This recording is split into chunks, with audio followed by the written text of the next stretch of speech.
Hello everyone, my name is Notepad and I write games for fun. And first off, I would like to thank, oh Jesus, Hoss00312. Hello Manly, hello Ajax. Thank you for following. God, we're up to 81.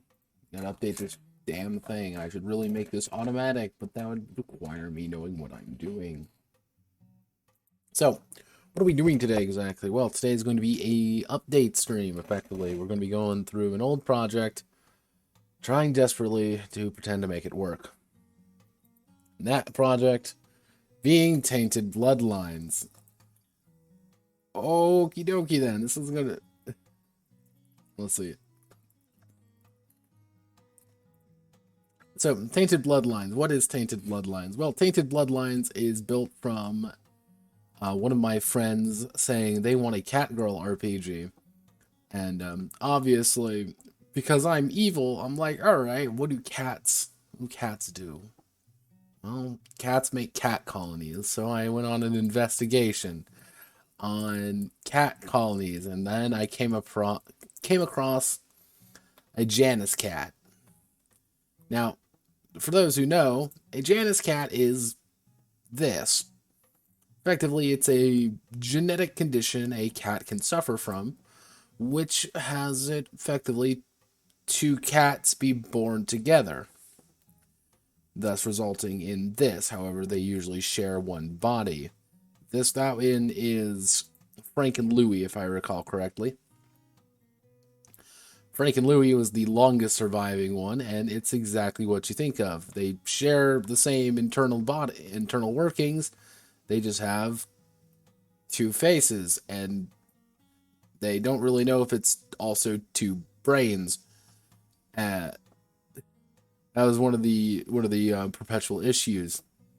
We also have this is Biscuits and Gravy, if I remember correctly, there's a few Janus crowds, there's a few Janus cats out there throughout time. Most of them do not live actually very long because, well, they don't get this weird by and live long. But I got curious on why this occurs. Why do Janus cats come to exist? And the thing that amused me most about Janus cats existing is that it was completely genetic. So, coupled with the fact that we're going to be making a, quote, Catgirl RPG, as well as someone saying, I want a Fire Emblem Eugenics game, we came together to form a unholy union together. That being Tainted Bloodlines. Now, Tainted Bloodlines itself is about a year old, little over a year old now at this point, and it's exactly what you think it is. I used a different system for this one. I actually used the proto version of the D2000 system. Now, for those who don't remember, D2000 is my attempt to make the Megaversal game. And I wrote it all.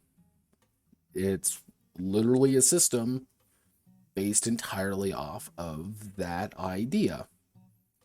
Of taking the idea of the Megaversal system and making sure that it works, adding in new ideas, adding in new stuff.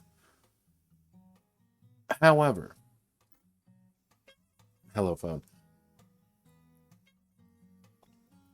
Hello phone. There's something you'd like to tell me. Hello phone. You want to ding ding so much? Let's see what's going on. Something very important's going on, obviously. Wow, it's fucking nothing. You just wanted to tell me that I am in fact. Now, D2000 is... Oh.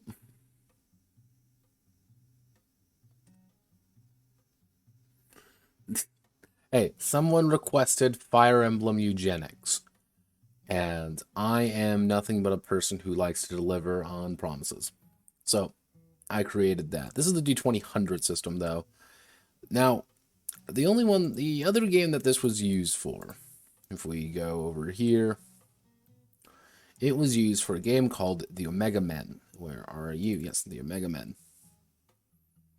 Very different game than this one, but this one was a modern horror hunty shooty eaty game about hunting down pretty much Bigfoot and chomping down on him because it's a, well, that's the way I thought it would be funny. This game isn't very long, but this is also a game derived from the D2000 system, and where the first initial part of D2000 came to be is from this particular system, the refinement of it. However, Tainted Bloodlines is the precursor to D2000. Without Tainted Bloodlines, you do not have D2000. And it shows, unfortunately. It is very much a precursor system. There's a lot of parts that are the same, but a lot of parts that are different. Very different. Excessively different, even. And one of the things that I have to do during this Redux stream is, well, fix it. I need to update it to this, which that might not seem very difficult, but this one is also built entirely for a modern military game, effectively. I need to make sure that they can also accommodate this. So, what are some major things I'm going to have to do, like just right off the bat? Well, one big thing is right here, and I'm going to have to put a note here, which is overhaul this section. Because the big idea behind Tainted Bloodlines is it's the cyberpunk future. You know, that future we all want to see, but we never actually want to deal with. It's that one. And in the cyberpunk future, there are things called splicers. Splicers are pretty much vat-grown humans, or vat-grown people, or things, or living animal things. Generally, individuals that have been vat-grown to do what you want. Now, they're usually built to serve a purpose: companionship, cage fighting, research. It's instrumental. Pretty much what happens is when things go wrong, you break out, willingly or not. Now, one of the big things is that gene freaks eat one another and things. That's how they advance. Because they're not really designed to last. That's the problem with splicers in a nutshell, is that you may be cool and awesome. Hello, Agent.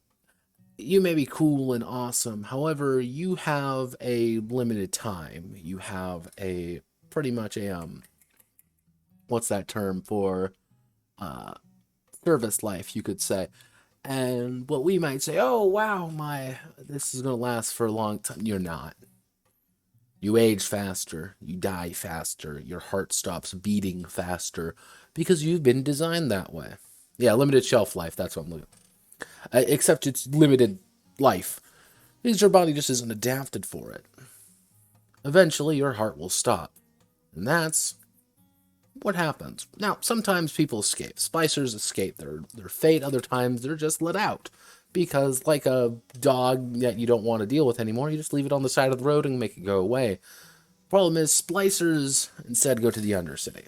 They go to the hive. Pretty much underneath the super cities, there are these disgusting trash piles in which they live in.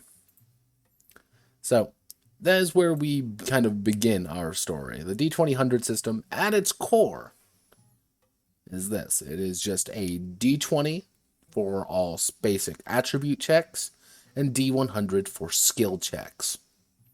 That's it. Seems really complicated. It's really not. So, we have our basic attributes of beauty, body, feral, mental, and reflexes. Now, in the D2000 system, naturally, let me see if I remember correctly, because we have beauty, intelligence, body got changed out for power, I believe. No, your hardiness. So I actually got to double check. This is what I mean by, like, things are going to be a little bit difficult because I have to adapt to the fact that things are going to be different. Hardiness, finesse, and speed. Speed, willpower. This is because we actually have quite a bit of attributes. There has to be quite a few attributes to accommodate everything. And our attributes here are not. So the big ones, what we gotta take out. Gotta take out body. We gotta take out feral. And is mental still in there? Sort of mental.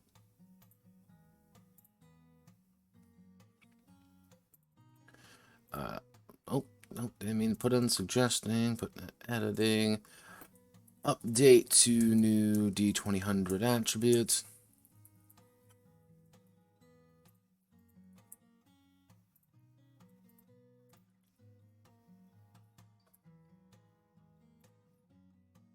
This should give characters a fairly... Oh, let me see. Accelerate, decrepitude. Russian sleeper experiment catch girls.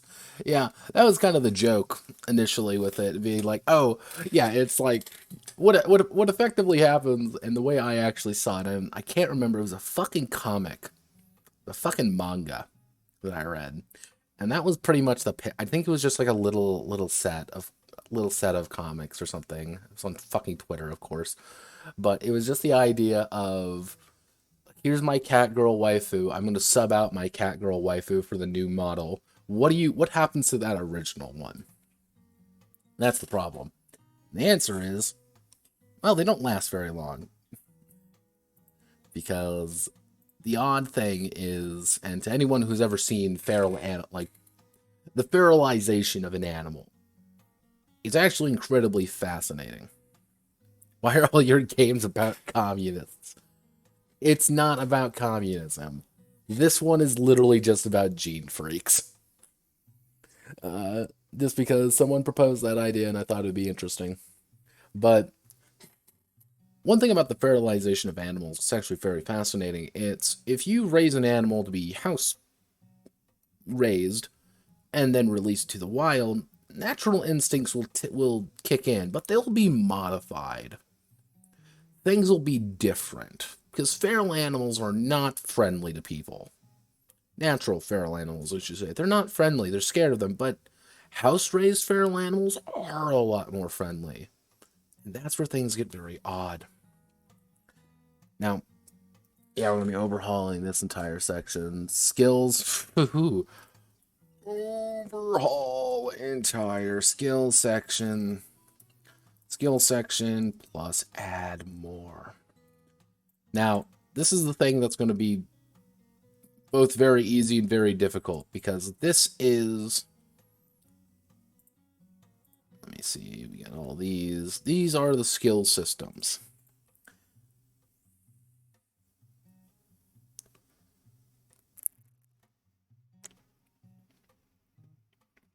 Trust me, Salmon, I feel like that too sometimes.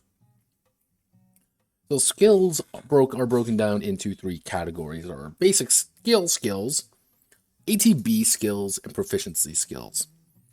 There's basic skills are things that you can do, and they're broken down further into simple, advanced, and specialist skills, pretty much how difficult they are just to learn, and easy to learn, hard to learn, and specialist. Pretty much how fast you can actually advance when you get those skills. Because you get things such as, like, lore. The ability to understand and be knowledgeable about a certain subject. Not actually that complex. Like, just being frank. Not that complex once you learn it. Learning it, a little bit difficult, but not actually complex to know it. So it's a 50. So it is a simple skill. And 5, because it's harder to learn. But like once you get to it, you're getting to it. What is the longest campaign I've ran? I ran an Exalted campaign using a custom system for about a year and a half of continuous play. That was a fun and exciting adventure of misery, mostly. That was a miserable campaign near the end there, mostly because we had a kind of a falling out with one of the players, and she kind of had it out for us as well near the end there. Like, it wasn't the game's fault necessarily, it was just time and people. But it was fun. I enjoyed that. Mostly because I got to hang out with my friends. But what we need to do is add in all of these skills and add in a lot more, actually. We're pretty much going to be adding in a completely different category for these things like feral skills and, gutter languages or Nihon English. Just this entire section is going to be kind of its own updated sense of needing to do things with. Doesn't seem like a very, like, oh, well, that should be easy. There's a lot. It's going to be kind of a lot of little things. And we actually need to do this, which is going to be update to match new D2000 systems. Because in this one, all of the attributes were a little bit fucked. So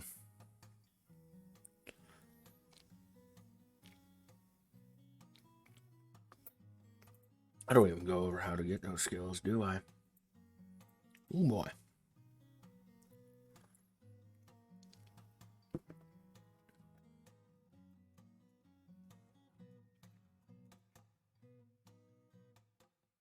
Each got to roll 3d6 for their base attributes. So yeah, we need to use... I think we can probably use a randomized method for that. So update to the new D2000 method. So it would be randomized with... Actually, weighted... Here we can do... We can do weighted randomization. So it would be either 2d6, 3d6, or 4d6 for an attribute.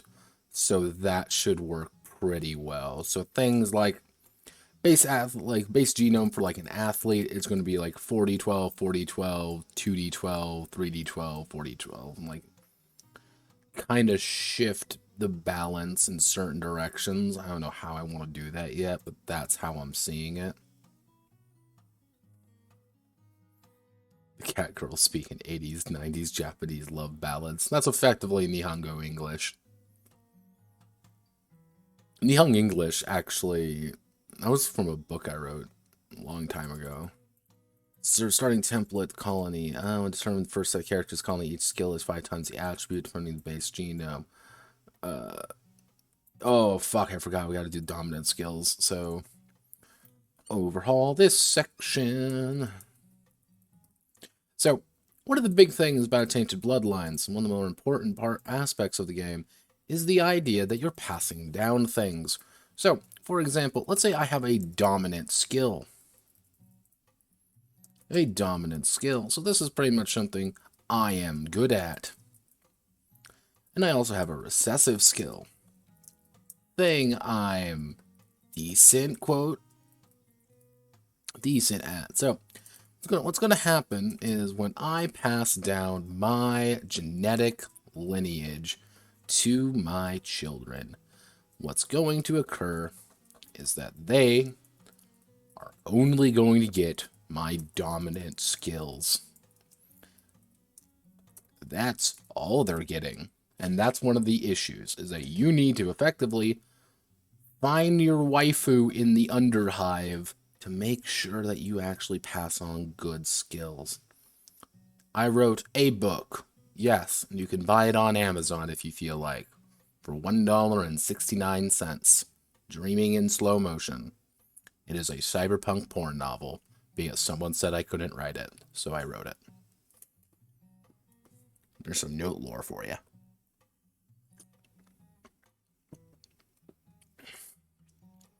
I don't think you understand how petty I am at some points. I will write things and I will do things just because someone said I couldn't. I am that. I am powered by spite at some points. Hell, that's the entire reason the Toho game even exists.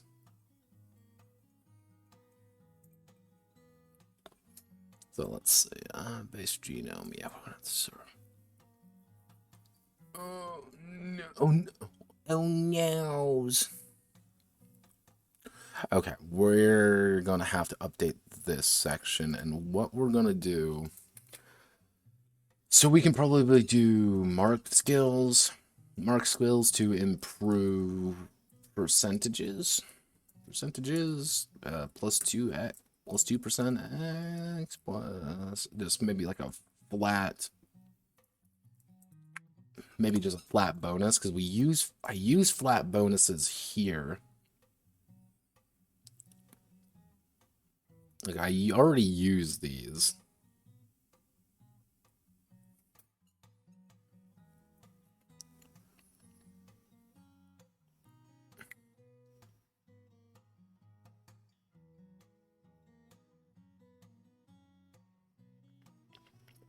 So, where did I add that section? I know I'm going to have to put that section in there now. Because you get things like this. This is the operator from Omega Men. So, the idea behind the operator is that they're going to select this skill. They get 12 skills. And the big thing is, they're going to get some basic skills of their choice, and they're going to have 10% bonus to it. They're going to have pilot, advanced X, whatever, 10% bonus to it, and demolitions with 10% bonus. That's it. So I'm probably going to have to do that.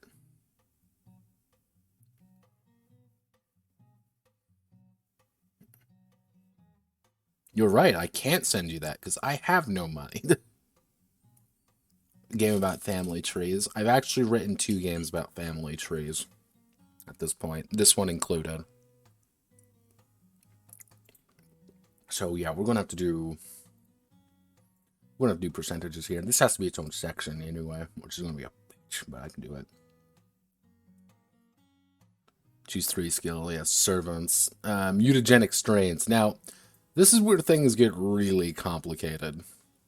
Now, The idea is every character starts with a genetic complexity of 10. So we'll say 10. So we're a baseline human being. However, we need to be improved. We need to be better. We need to have something that makes us us. So this is where the mutation parts come in. This is where the mutant Catgirl adventures come in. So I could say, I'm going to have 2 additional arms for 8. We'll call it for 8 additional genetic complexity. I have 4 arms now. Now, let's see. I want to add something else. I want to add in. You know what? I think I'm going to add in. Actually, I know I need a useless sense here real fast. I'm blind. No, I'm deaf. Can't see anything. Can't react to anything. So because I have 4 arms right now, and I'm fucking deaf. So I'm currently at a, for -2. So currently I have 4 more. 4 genetic complexity. So we'll say mutant abomination of God. Mutant abomination. We got 4 points to spend. What else do we need? What else do we want? You know what? I'm thinking. I'm feeling something. I think we're gonna go for a tail. So okay, you know what? We're gonna go for a tail, and it's gonna be a weaponized tail. So for 4. So here's our starting a mutant abomination of God. Now, this is Grimson. Grimson was my example character. Grimson gets laid later on. He is a horrifying abomination, but he is my horrifying abomination.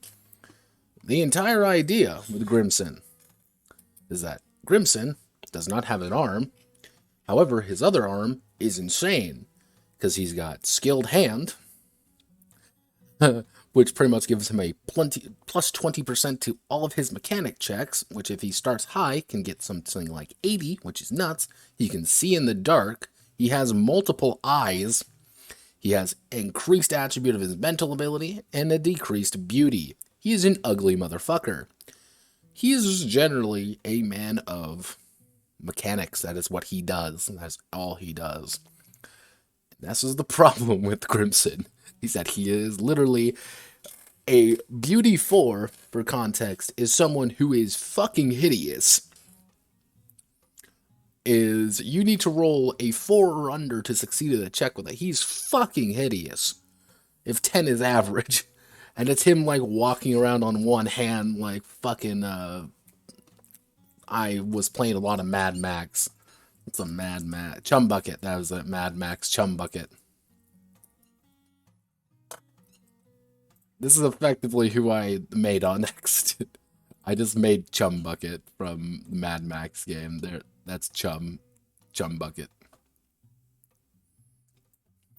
I actually like the Mad Max game. It was fun. So let's see.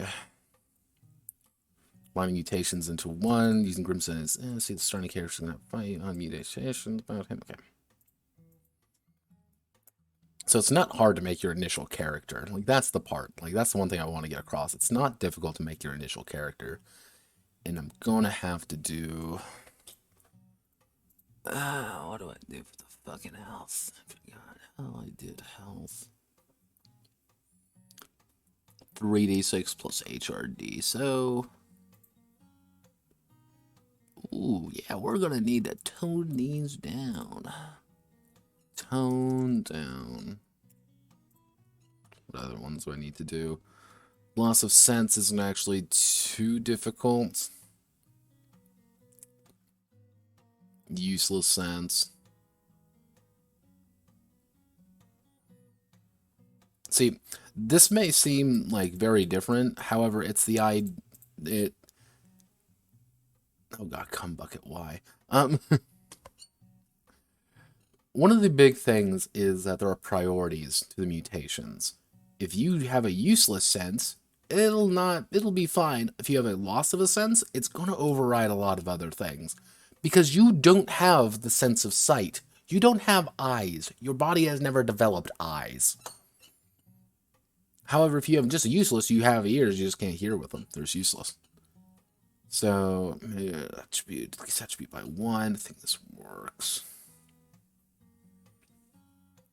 I could probably add, like, actually what I'm going to do is, like, maybe add some more.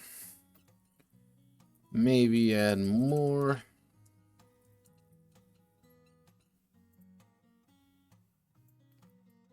Splicers are born mutants, created and spliced with different genes concepts to further enhance their abilities, as well as legally distinctive from human beings to avoid any sort of human rights abuses. Interwoven bloodlines. So, health and well-being, scrappity scrap, scrap and replace.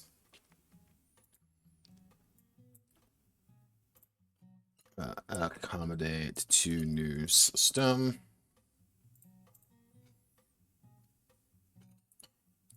Oh yeah, I forgot I have recovery comas in this game. Ugh, I got recovery comas. I forgot I have recovery comas. Negative 13, they were instead take 2 trauma to go back to 7 endurance. Severed on -1 body. Yeah. Accommodate to new system. The chunky salsa rule. Hello, Glorious. Combat. Overhaul to new system. Overhaul to new system. Most things are going to remain relatively the same, but this was based off an older version. And if we go back to the D2000 system, this doesn't actually have things like combat training. And I'm going to have to actually expand out combat training a little bit to just represent the fact that, like, splicers do not have combat training sometimes. Splicers are, I think the best way to word it is, if you are genetically designed to be a maid, can you do kung fu? No, you can't. You're genetically designed to be a fucking maid. So I might make combat training characters no formal combat training or ability. Like, I would say most characters are going to end up right here in combat training. I might make combat training like Splicer or something. Which also we are going to expand this section. I'm going to actually probably have to change this section to accommodate the fact that guns aren't really a thing. Endurance, trauma restores health by 5. D20, natural survival rating. Gonna have to add in the NSR, aren't I? Overall system. Redo the NSR system. Actually, do I have NSR in this game? I don't remember.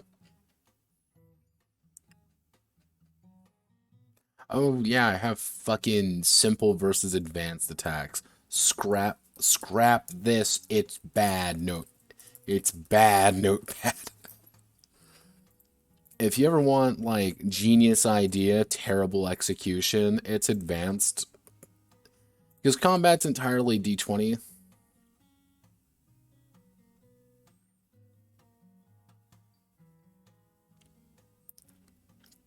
So, like, do splicers get more knowledge from stuff because they're shorter lives, like denser lives, too? Where I need 11 plus 4 years higher ed, they can get it in 2 years. Yes and no. The idea for a splicer is that you are pretty much jam-packed with things that you need to know. If you are a combat splicer, for example, you are built around combat. Your entire body is that. Do you know how to read, though? No. Do you understand math? No, you have no clue, because it doesn't matter to you. It's kind of that, initial pump of information. However, you can gain knowledge in one very specific way. Eat people.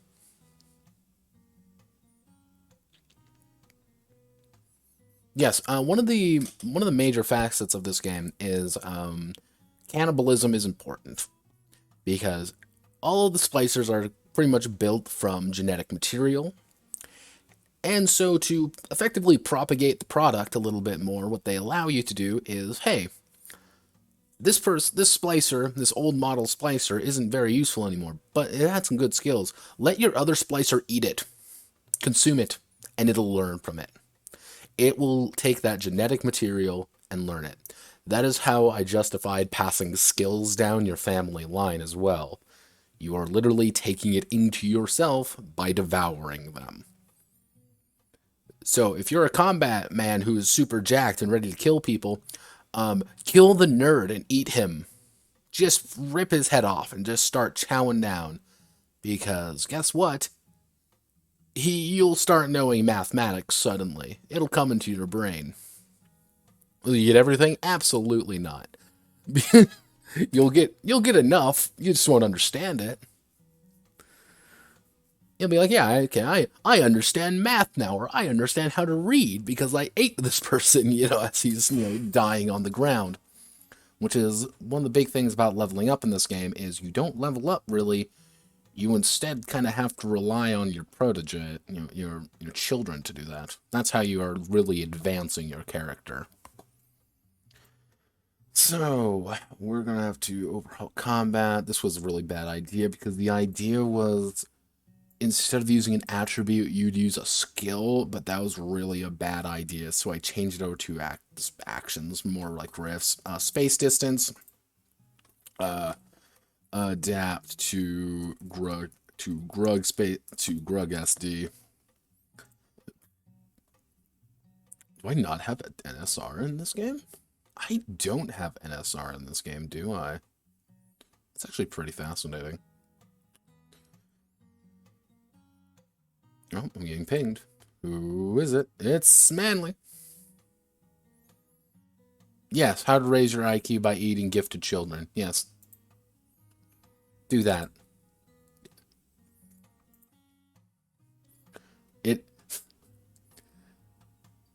It is one of those things, like, you have to... That is always a fact of life down there, is... We killed this person, not because we want to, but because we want to eat him to learn something. But you can also have the risk of your colony getting attacked is both a boon, because, hey, we may be able to get some people. It's also a problem, because if they get someone good, if they drag off one of your characters to become the next souffle, your enemy now learns more things from them and adopt some of their genetic talents. So, yeah, we need to just overhaul this to Grug SD, because I don't even think I have anything in here. I don't, do I? I literally don't have any movement in this. Do I have it in a Mega Man? Actions and combat, natural survival rating. No, I don't actually have SD or anything. I guess I just didn't think it was appropriate.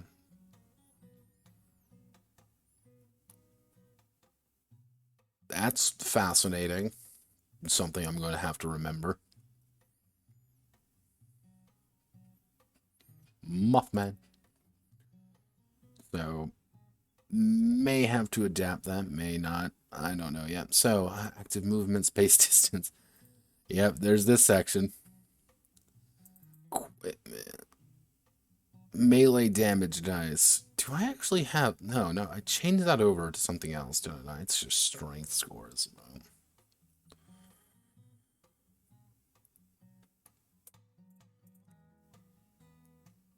Yes. It does encourage you to eat hostages.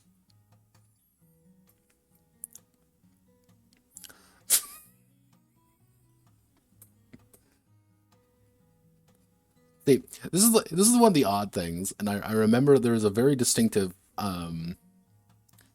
request. Someone was looking at it was Hearts of Darkness. That was it. And yeah, we actually have the power attribute. I don't really need this section, do I? So we can ignore that safely.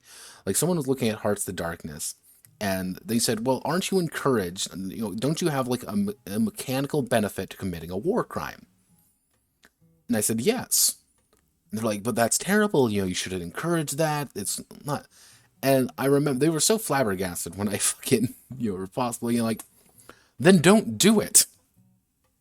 like there's an incentive, but it's not a good incentive. It's not like something like, oh well, obviously here's this thing. If I get experience if I do this horrific act. Don't do it then. Like it's not. I put it in there as a bait option. It's a little pseudo bait option. It's the option of you're becoming so desensitized to this war, and you're learning so fast that committing these horrible acts against humanity is increasing your skills. But you don't have to do it. You don't need to. It's an encouragement. Oh, yeah, of course I'm always saying, come on, do it. Come on. You want to do it, but you don't have to. Same thing with this system. You can, mechanically speaking, when you capture someone, you are incentivized to snap their neck and start eating. You will have a fucking souffle in front of you. But do you want to do that? Are you that kind of person? Is your character the first one to say, okay, everyone, it's time to commit cannibalism? Like,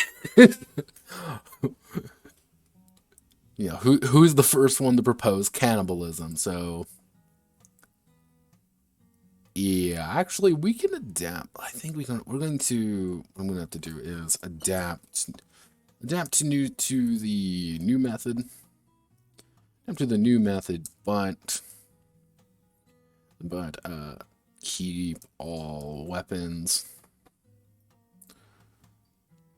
So ranged weapons. We got some pretty simple. Like, this is the only technical gun in the game.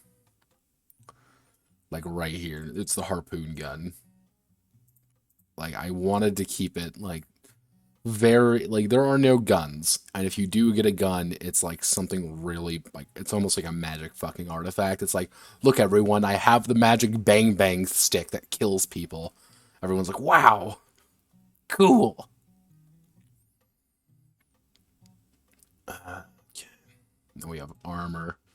Armor looks like it's relatively the same, but we're going to overhaul. What? Plus, wait, if the character has less than the required bod score, they take a net +1 to attribute text, +5% to the penalty from that's overall armor to the new system and fix the lingo. Why do I always do? What this is saying is that you're pretty much all of your checks are going to be at a +1 or a net +5%. So if you were to say roll, let's say you need to roll a 14, let's say you have to roll we'll say a 10 or under. If you roll a 10, you would succeed. However, if you have this, you get a +1 to it, so you'd roll 11 and fail. 5%, if I need to roll under my skill, I need to roll a 30, and I roll a 28, I rolled under, but with this, I'd roll a 32 instead, because I would add +5. This is just worded really fucking badly. Why do I do this to myself? Do I even have anything for shields? I don't think I do, actually.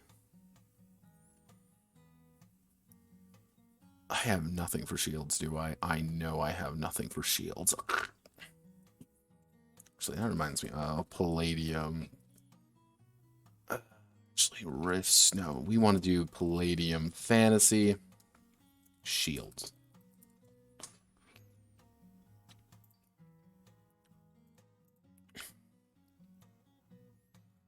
Shields and Spartans gear, the Roman armin.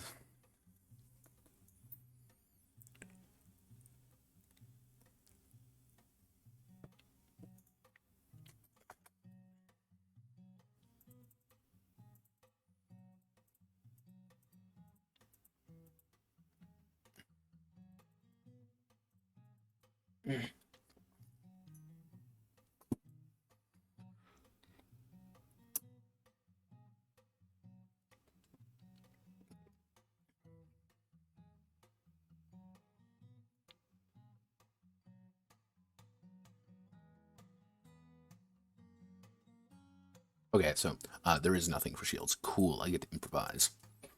Fuck. What we're going to do is we're going to fix up shields and adapt to new system.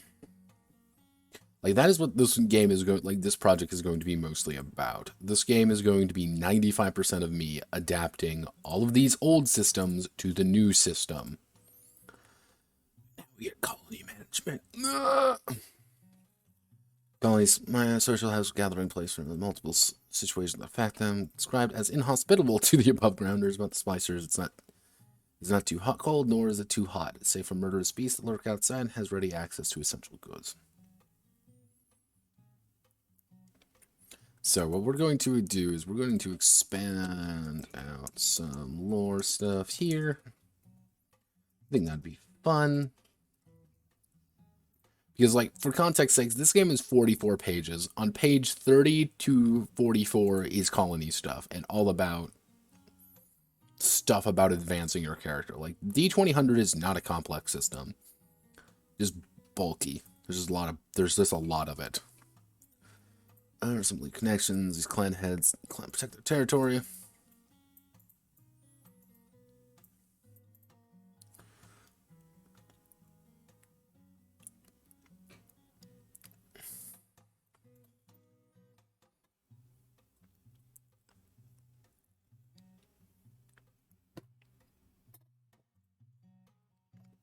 There's zones, these zones roughly 3 miles, 5 kilometers. We may want to adapt this quote. Like, actually, what we want to do is, like, overhaul this a bit for more traditional hex crawling.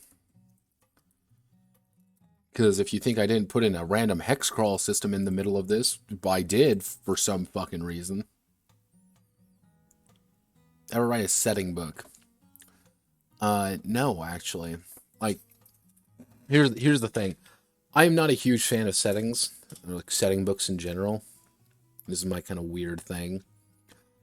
Because what's going to happen from my purely analytical point of view is, if you're going to play a game, you're going to make it your own. I'm going to provide you some very broad set of ideas to go off of, but do your own thing with it. That's why if you actually look through a lot of my games, it's just like, do I have to use the setting? No, you don't. Just use the fucking rules in it. It's like a strict setting book. Ugh. Ugh. Yeah, usually it's it's either an implied setting like Gachimuchi Nirvana Seekers, or it is if I am going for like a more like this is tied exactly to the setting, it's usually based on another property. Like, this one is the only thing is there are splicers, they are genetic freaks, you live in the Undercity. Everything else, kind of up to you. And I wanted to do that just because GMs are going to do their own thing with it. And I never want to feel like I'm restricting you, the player, or you, the GM, from making choices and affecting the game. It's not like, well, we can't do this because of this. I would say as a designer, that's my biggest weakness. Though I will say that is, but I am, and I've said this, like, my controversial statement usually in the world of TTRPGs is that your setting doesn't matter. I could give less of a fuck about your setting. What is your mechanics? How do I interact with your setting? And usually my favorite games, if you actually look at, my history of little opinions and such, is that I like games that interact with their setting. I like games that inform the setting, or I like things that kind of tie well into each other. I'm not a fan of games that, like, the setting is so separate from the mechanics, or they do the cosmic thing. Now, this is my opinion. This is my, like, opinion. Meaning, like, your setting, I like your setting. Like, the thing is this. I like your setting if the mechanics hold it up. Like, I love Pendragon, for example. Pendragon systems do not work without the setting, and I'm invested in the setting. I like Necronica. Necronica is one of my favorite games because the mechanics feed into the setting. Golden Sky Stories, mechanics feed into the setting. It's the cosmic does the cosmic thing. 20,000 billion years ago, Super God made reality. Like I see that a lot with world builders, is that they go like way too far out sometimes. Like, this means nothing. Like, your cosmic, the cosmic war that occurred 2,000 years ago means nothing to me. So what is Pendragon? Pendragon, actually, let me bring that up. Pendragon RPG. Pendragon is a series of books by Greg Stafford that came out in '85. And what Pendragon is about is, well, King Arthur and all of the stories that kind of surround that. One of the big ideas, though, is that the characters, being knights, are heroic knights during the era. They have to deal with their burning passions, their overly large, heroics. Pendragon is really epic in scale, because you can start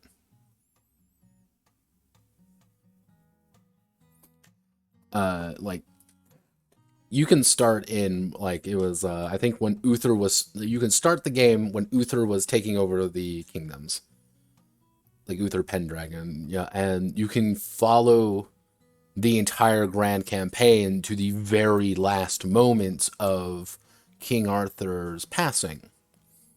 And you can follow all the events going on, and your characters are kind of having their stories in it, and you're passing down your lineage, you're passing down your family, and you have to manage your estate, you have to manage your passions, and you bastard, you insulted my mother, and I will hunt down your family till the end of time. 3 generations go by, and you're making good on that. Their family still hates your family because someone signed a mystic bond 20 years ago with a fucking fae to, like, that's why I love Pendragon. It's because it really gets you into the feeling that you are playing a game of Arthurian knights. Ever thought of making a game that big? Did it twice, not a fan. You could argue Blood, Coin, and Steel, Song of Ice and Fire 2nd Edition was that, which I plotted it out. You can technically run a game in that setting, starting from when the Tarragrins first land in Westeros, and I tracked it out. The full grand campaign you can do about, I think it was 200 years of family members, of adventures, of problems, of issues, kind of going sequentially in order to the very bitter end of the series. It's fucking hard. gonna be honest with you. It is difficult because you got to kind of, mechanics at age 5 needs to match up with age 1, and then it's a mess. The other one I did was Slaves of Chaos, that was kind of the idea. You're taking the story of a world from the beginning of its existence all the way to the end of it, but you're playing the orcs of Mordor. And unfortunately, the Gondorians have invented firearms now. And to Salmon there, how will the players RP if I don't give them the story of my cool and original creation mythos? There always is a difficulty with that. I'm not going to. This is serious notepad. There's always a difficulty that you're going to get people who aren't going to get involved in the setting, and sometimes you need a lot more settings for them to inform them. And I've been debating on making a video called the three brains. Three brains of players. And it's the idea of you have, I've gone over this before, but I can be a little bit more formal about it. You have the idea of monkey brain, lizard brain, philosopher brain, and then I say this is a thing, but it's kind of nebulous and kind of hard to define, which I call chaos brain. That's the ideal right there, Ajax, to be honest. Tie a lore into the world, tie lore into the mechanics. It's like, but effectively the brain idea is monkey brain players want to see numbers go up. And monkey brain players like seeing the +1 to attack damage, +1 damage, -5 HP when they hit someone. It's They're very surface level, and that's fine. Players are going to be like that. They don't give a this kind of brain does not give a fuck about your lore. And they don't care. They never will care. Lizard brain people kind of want to over optimize, and they kind of see things deeper. They're the ones who are like, well, if I select this, this, and this, I can do this, this, and this. They're a bitch to plan for. Philosopher brains want to, they get into character really deeply. Those are the guys who want your lore. They are the ones who are going to want to understand that the demon king of Angmar is this because they have tied their story into it. And oh, it's this, oh, it's that, oh, they are your bards effectively. They're the guys who are going to get really into the setting, or they are not going to get into the setting. If they can't really get into it, they're not going to have fun, and it's just kind of a fact of life. Chaos Brain is the one that I'm always kind of on the fence about, but the idea of the Chaos Brain is I don't like thing. Pretty simple. No matter what you do, the Chaos Brain is an overriding factor on every single thing you do. I do not like. I think this is my personal one. I love big stompy Western mechs. Battletech is my shit. I love things like Gear Creek. I love big stompy mechs. I love them. Anytime I see a game with big stompy mechs, I'm going to be in it a little bit more than I would anything else. And I've been nicer to games that I just like. I like the idea of. Like Golden Sky Stories. By all accounts, I should not like Golden Sky Stories. But I like Golden Sky Stories because it just plays into it well. I like the author, I like the artwork, I like the storytelling. It's that's the idea with it. That's what Chaos Brain says. What I don't like is I really don't like, it's gonna sound bad. I don't like pandering. I don't like pandering settings. Pretty much if I open your book and it's you got all the buzzwords in it and it's like it's hard for me to get involved in it. It's like, well, this obviously is not directed at me at all. I'm feeling like I'm not supposed to be reading this. I'm going to be immediately turned off. Like I'm immediately going to have a more of a negative opinion on it. It might be the best game ever, but I'm going to have a more negative opinion on it. Or like I like fantasy stuff. Pendragon's going to appeal to me more, but I really like high fantasy stuff as well. Like this is why I have a love affair with Exalted.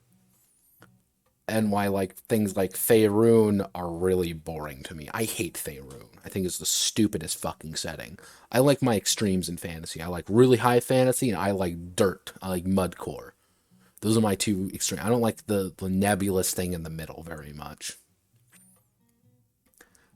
I am going to naturally favor or disfavor things that appeal to me. That's the Chaos Brain.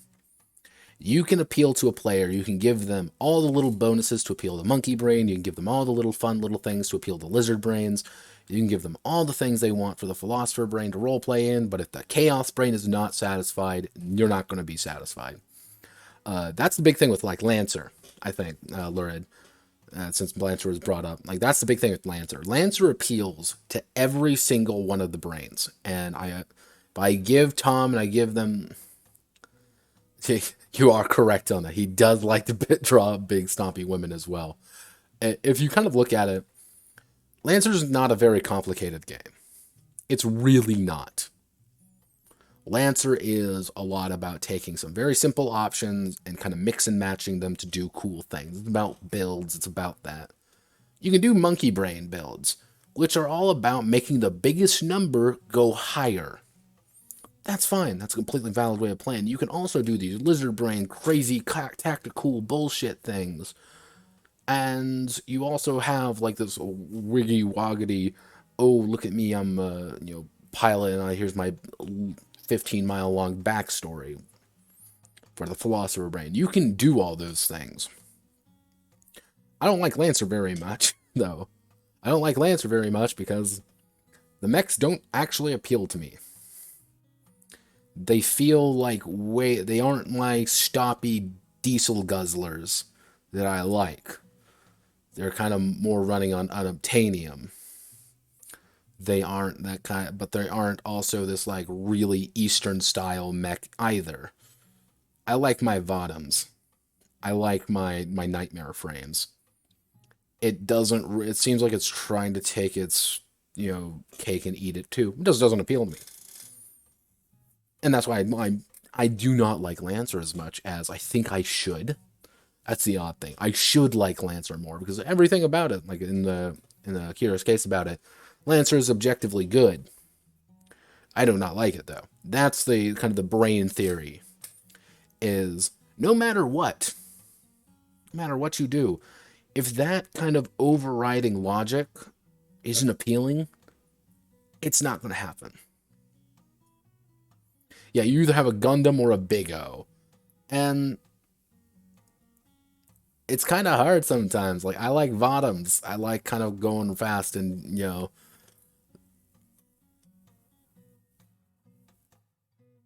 well, equally the Chaos Brain and the stick don't stick. Yeah, that's pretty much it. Like, you can appeal to a player perfectly, and if it doesn't appeal to them, it's fine. But you're also going to get players. This is the big thing to anyone. You can also get players who will tolerate anything because it's you. It's you running it. Like my friend, he is not a big numbers guy. He doesn't like really calculating really deep numbers or anything like that. I have another friend who does like that. I can convince my friend who doesn't really like numbers very much to try something new with maybe a little bit more numbers than he would like because he's my friend. And I'm also, we have that bond together. That chaos brain is just that. It's chaotic. It's really hard to control that. All you can kind of do is say, well, this is what you get, and this is kind of how you can morph it. And the thing is, anyone can be affected by the chaos brain. And I think that's kind of the hardest part with it is, if you ever notice this on TG at all, if you ever visit TG anymore, is when a big anime comes out, I mean a big anime, there will inevitably be, usually actually anime or video, usually it takes about a week or two after it comes out, and someone will ask, how do I run this? That is someone's chaos brain that works. They say something they like, and they want to do something with it. Anytime you see any huge autism project, Dobra Nui from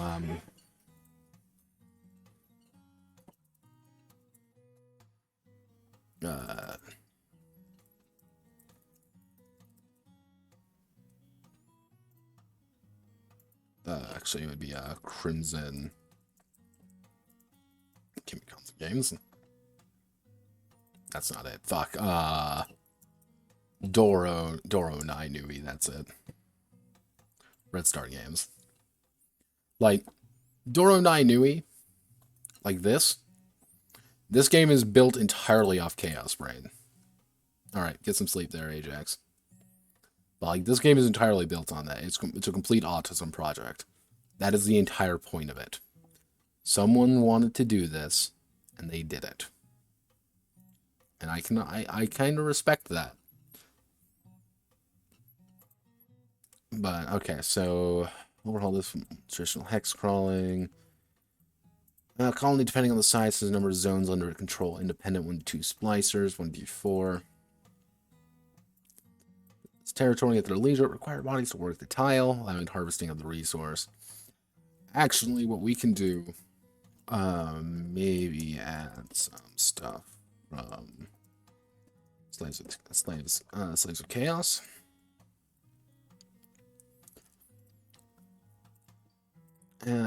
Always every generation of bodies, piles mouths to feed, and peoples are required to take care of them. Characters are wayfinders, individuals. Wayfinders, individuals who attack with probing the future and finding the genetic material to bring back to the colony. During their time abroad, the colony needs resources. There are 5 key resources. The colony needs to be managed: morale, foodstuff, bodies, scrap, and economy.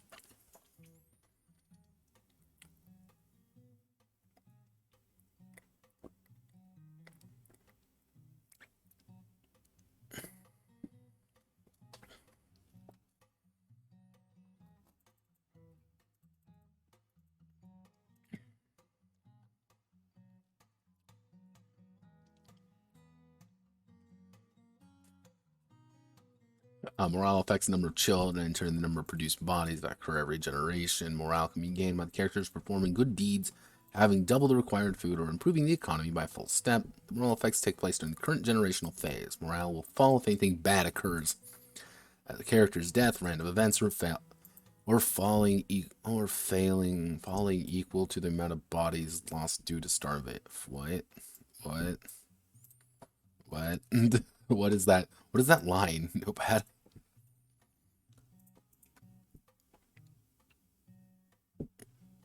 Character role-playing games. Nah, I mean, 40k games. I actually like the 40k games quite a bit. Rogue Trader will always be the game I cite as like a really good idea that'll never work. Food stuff. Bodies reducing the number of bodies. Food stuff is reduced by the number of bodies present in the colony during the generational phase. There's not enough food stuff being produced at this time. The number of bodies is reduced by the available food stuff. The number of bodies is reduced to the available food stuff, which is then reduced to 0. Wording. A smaller number of people, more colonies, bodies who zone the harvest its resource. Up to the value of the resource in the zone. So a foodstuff 3 zone can have 3 bodies working on it for 3 foodstuff. Every generational phase, the number of bodies increases by the number of children born to the characters. Conflict, expend bodies to wage war in another colony. In mass battles, a single body is worth 1. If outfitted with proper equipment, they are worth 2. Yeah, that's how you fight wars. You throw bodies at the enemy. Scrap. Currency of the main...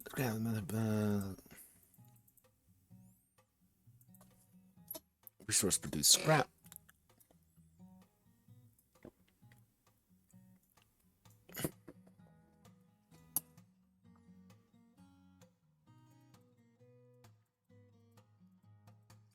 Another tasty meals for those who want them. Reducing the amount of trade house. Put together small conglomeration traders within their ranks to sort out deals to obtain values. Called community by 1. Scrap harvesters.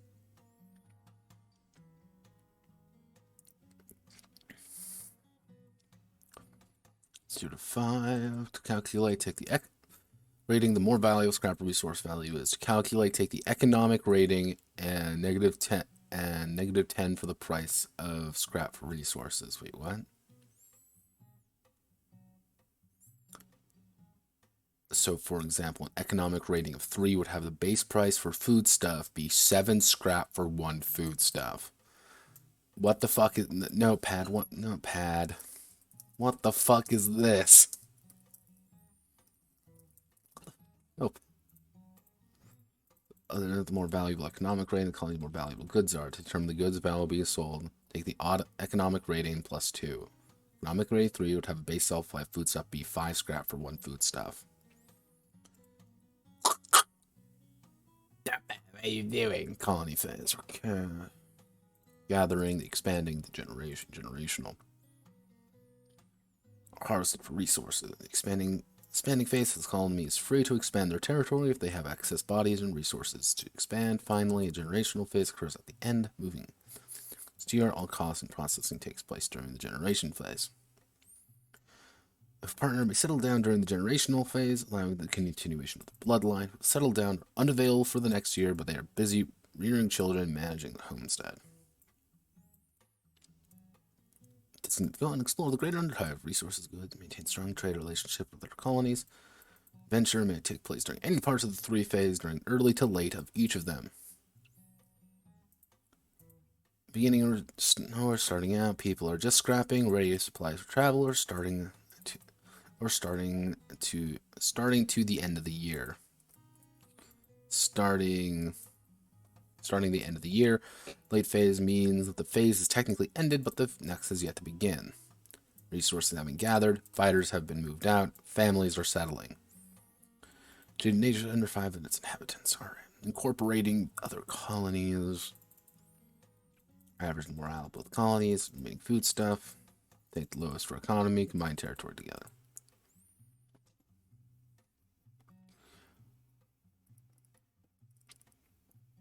All non-active bodies are lost.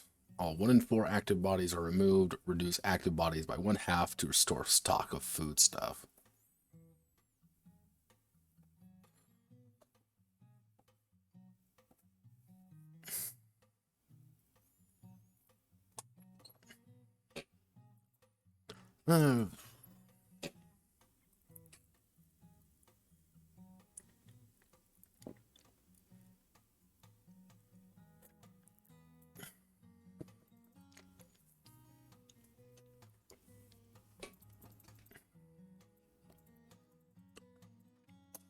There's -5 total attribute point. -1, -2, -3. It also means the character can reproduce effectively till around age 6.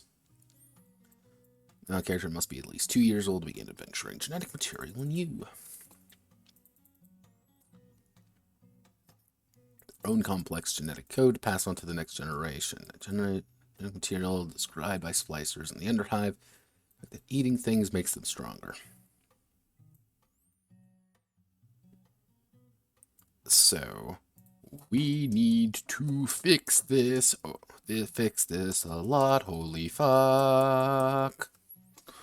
Notepad, please fix this shit. You dumbass.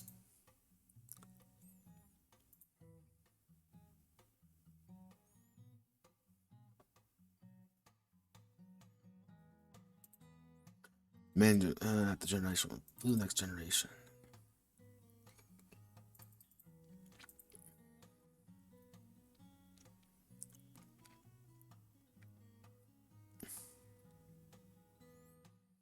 Yeah, no, this needs like a lot of. So this is where things get really complicated. Right here. So, disposable paternal and maternal bloodlines produce offspring. They will merge all of their mutations together, resulting in a genetic soup of possibilities. However, some ingredients cancel others out. So, cannot outrun their parents' legacy in their attributes. Child next generation average of both of their parents' attribute rounding up, resulting in an amalgamation of positives and negatives. Genetic drift.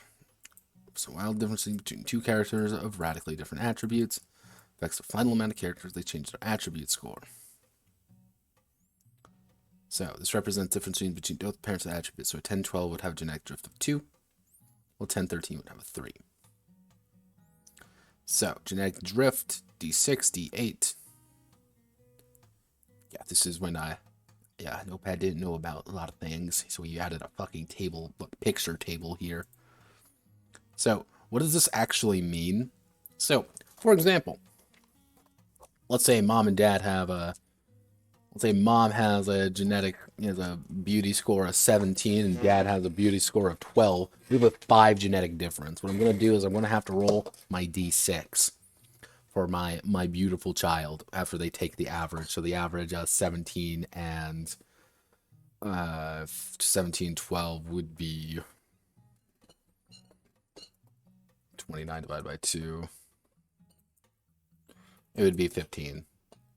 So, what I'm going to have to do is I'm going to roll D6 to determine what actually happened. Well, I'll roll, and I got a 4. Nothing actually occurs. This is good. I'm going to get a 15 out of it. Awesome. Now, let's say, for example, I rolled a 6. I would instead have a 16. If I rolled a 1, I would have a 14. So, if you have very large genetic drifts, things can go very wrong. Such as having a 6 difference, let's just say an 8 and 8 and a 14. Pretty average stats. You'd have a D8. That D8, you're going to take a penalty or a bonus, regardless of what you do. Some of these can get pretty severe, too, especially when you get kind of higher up there. And then you get D20, which you could literally lose 5 to the attribute, or 5 bonus. But that's a 16 genetic drift, mind you, which is madness. Frankly, it's huge. So I should actually tone down the numbers, maybe? Question mark? Make that a little less nice. But yeah, that's how genetic drift. So nature versus nurture. 3 dominant skills from the parent, like this fixed. I don't know how to do this section, to be honest. This is where things get really autistic. This is where things get really bad. Countered by another one that's occurring outside the incredibly disturbing to think about. You freak, and the priority changes will occur in the next generation, so the current character cannot eliminate a mutation during play outside of amputation or suicide. So, the idea behind mutation priorities is pretty simple. Some things consumes. The consumer gene removes the devour gene. It'll just go away. It has just taken over, it is gone. Some counters. You remove both. It's just gone from your genetic pool. Can create, present in the pool allows character of a third type of gene or remaining independent. Okay, and then merge. Both genes become one mutation with one cost. So, limb priorities. Limbs operate a series of useless limbs and replacing with valid ones. Each individual limb being valuable in its own right, the character will need to manage which arms and legs are replaced, taken away, or simply forgotten about. Because you get problems such as weaponized limbs will merge with additional limbs. So my right arm is actually a sword, and my character marries someone who has her arm growing out of her back. Our children are going to have 2 normal arms and a blade arm out of their back.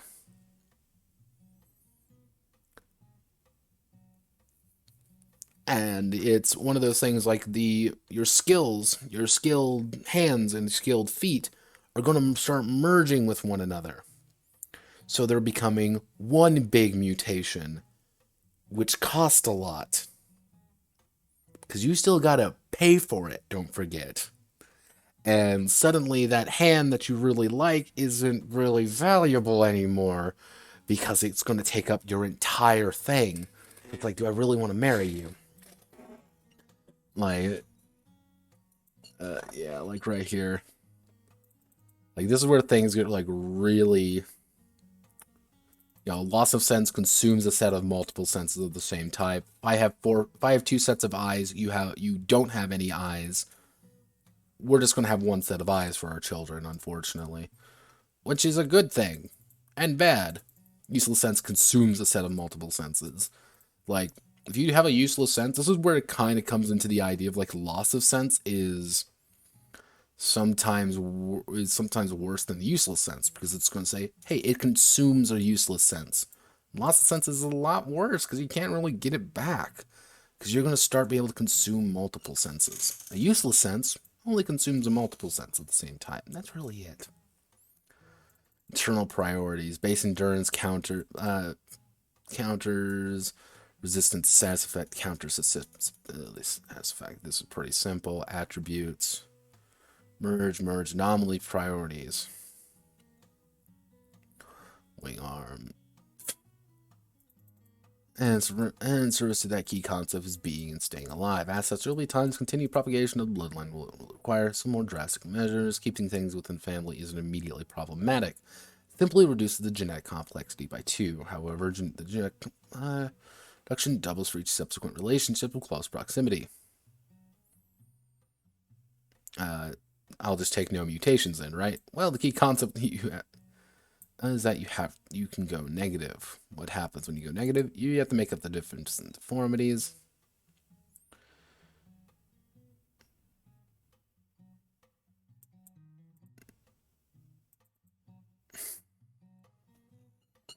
and there should be nothing is off limits. As I know, eating your close kin has the same effect. Cannibalism is bad. Cannibalism among the family is worse. Don't eat your friends. Okay, yeah, that's what we literally have to end up on. Alright. Okay. I think we have a good idea of what needs to be done. So, the big thing is shifting everything over to this. And we will probably we're going to be doing like 2 mega streams effectively this week. Wednesday is going to be me just Wednesday and Friday is literally just going to be me sitting down and doing this. It's just going to be me changing things over, copy and pasting things around, making sure that all the bits here are in here. So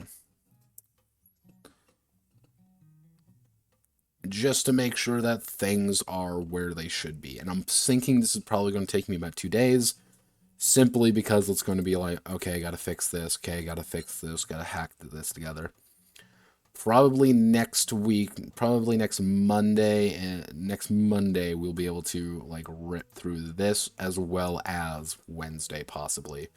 So I'm looking at maybe a week-long project to finish up the month of August. That's kind of my indirect goal, is ideally if I can get this done by next week, next Monday, awesome. I'm doing Gucci. I can get this done, though I'm like, the latest I'm thinking is going to be probably the exact 1st of, fuck me, it's already September. The 1st of September would be like the absolute latest.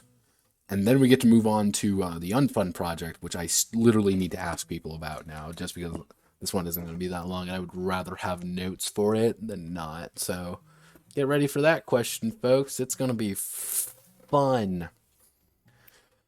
So, feeling pretty good about this one. I don't think it's going to be a complex project. Like, I do not think updating Tainted Bloodlines Adieu to the Abomination is going to be hard.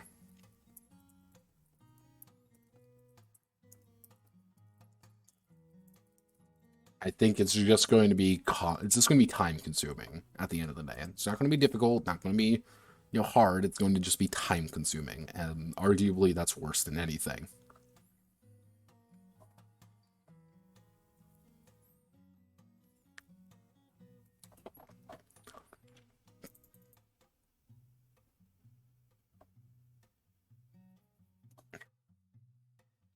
Yeah, I'm thinking this is going to be interesting. This is one of those games where it's hard to find kind of like an aesthetic for it, just because of its very bizarre concept for it. So, get ready for a lot of things, including the Teenage Mutant Ninja Turtles RPG, which is really good, by the way. So, what else is on the chopping block? Well, actually, we are going to be doing a Curious Case this next weekend. This Saturday, we're going to be doing a Curious Case. And that Curious Case is going to be either... Actually, let me open this up real fast. It is either going to be a Curious Case on this, like, some little stuff like Franchise Games 3, because I actually have quite a few of those ready and able to go, or it's going to be a Curious Case of things in Notepad's folder, which I have quite a few games in my folder right now that are of various quality, and I want to share some of them with you. And we might be going over Mosaic Strict, which is a very... Yeah, right here. Like, Mosaic Strict, modular, optional, short, attested, independent, coreless. Mosaic Strict is a incredibly bizarre concept that I have recently had the displeasure of finding. We're going to go over that probably, and just some of the other... What I may do this is call it like just design philosophy, and we're just going to go over like these things, like where did Mosaic Strict come from? where, kind of where's the origins of PBTA? Where's, Blades in the Dark? And we can kind of start tracking some of those things down. I think that'd be a fun little stream. So, thank you all. I hope you all have a wonderful rest of your day. And I will catch you all on the flip side. And also, just I meant the goal yesterday was to stream. However, I just got swamped with little things. But I did work on a little bit on Flesh Mech Annihilator. And I'll show you all that. Not much got done, but I did get some done. Mostly when it comes to the idea of derived statistics, which it only seems like, wow, this was it. And being like, yeah, pretty much. However, this is the second half of the game, pretty much, of your character creation. Character creation is done in Flesh Mech Annihilator. Right now, I just need to do the actual, attacking and stuff, which may be a secondary stream on Saturday. I don't know. So I have a few ideas. I know how to do it. It's just going to be time. So thank you. Hope you all have one for the rest of your day, and I will catch you all on the flip side. Godspeed, good luck,